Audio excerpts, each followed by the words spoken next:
c'est encore moi.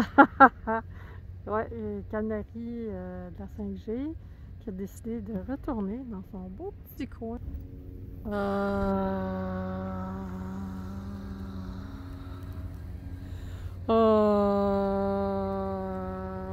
Ça fait du bien d'être ici. Hein? Ben, lui aussi trouve que ça fait du bien. Donc, aujourd'hui, j'aimerais vous parler de la glande thyroïde. C'est-à-dire que la glande thyroïde et la pinéale sont, à mon avis, les plus facilement affectées par les ondes 5G, Wi-Fi aussi, 4G aussi, mais la 5G, c'est particulier. La 5G, ben c'est sûr, c'est pas seulement la thyroïde, c'est pas seulement la pinéale, ça atteint beaucoup la peau, pas seulement la peau sur le corps en général, la peau des yeux aussi. Ça fait mal aux dents, les nerfs, les dents quand on a du métal, j'imagine plus que les autres. Moi j'ai du métal, alors ça peut-être que ça l'explique. Peut-être qu'il y a d'autres électrosensibles qui sont moins sensibles des dents s'ils n'ont pas de métal, je sais pas. Mais bon, toujours est-il que la peau, éventuellement, les glandes des seins, le système reproducteur devient, tout ça devient affecté par les ondes. C'est juste une question de temps. Hein. Plus vous êtes longtemps exposé aux ondes, puis plus ça rentre dedans. Mais bon, concernant la thyroïde, quand je suis exposée trop longtemps aux ondes, pour toutes sortes de raisons, puis là, trop longtemps, pour moi, c'est rendu pas tellement longtemps. Avant, j'avais une plus grande résistance, mais maintenant, après avoir été brûlée par la 5G à Montréal en mars, mon électro-hypersensibilité, elle est plus hyper-ultra, donc ça prend pas beaucoup de temps. Donc, quand ma thyroïde commence à faire mal, ça me donne les mêmes symptômes que le cancer de la thyroïde. Alors, vous pouvez aller voir sur Internet, c'est quoi les symptômes. Alors, moi, ça me donne ces symptômes-là, mais je sais que c'est pas le cancer de la thyroïde, c'est juste de l'irradiation à la 5G et aux autres radiations. Et que la médecine fait semblant qu'ils savent pas qu'il y a un lien. Là, ils le savent, là, ça fait longtemps, ça fait des décennies qu'ils savent ça.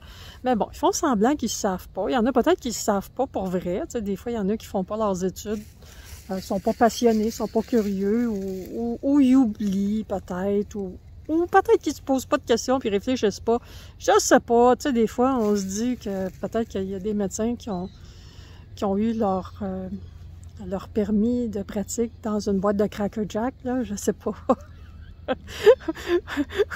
Envoyer, pour ceux de ma génération, on envoie 2 dessus de boîte de cornflakes par la poste. Bon, en tout cas, faire sa part.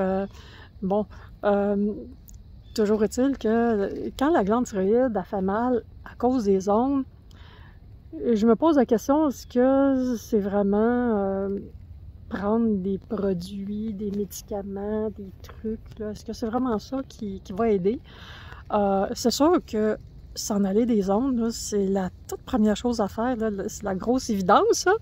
Mais un coup qu'on n'est plus dans les ondes puis qu'on a encore mal, je me suis rendu compte que ce qui faisait vraiment du bien, là, ça soulage, c'est wow!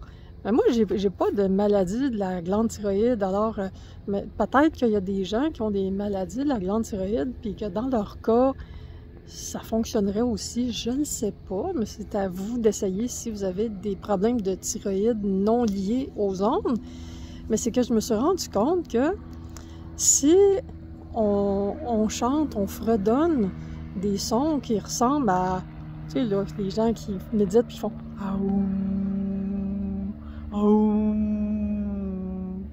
peu importe, là, tu sais, là, ou n'importe quelle chanson, « la, la, la, la », ça vibre dans le cou.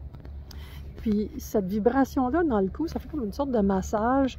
Il n'y a pas un massothérapeute qui va faire un bon massage comme ça dans le cou. C'est vraiment la voix qui va soulager. Là. Puis je me suis rendu compte que même pendant que je suis en train de me faire irradier Des fois, ça arrive là, que je suis à un endroit où j'avais pas prévu le coup, j'ai pas les protections, ou peut-être que pour toutes sortes de raisons, comme par exemple aller chez le dentiste, c'est difficile de protéger son cou chez le dentiste. Ben, fredonner des sons graves qui font vibrer la gorge, on dirait que ça diminue l'impact des ondes sur la thyroïde. Là, on s'entend qu'aller se promener dans le 5G puis fredonner sans arrêt, c'est pas évident, là.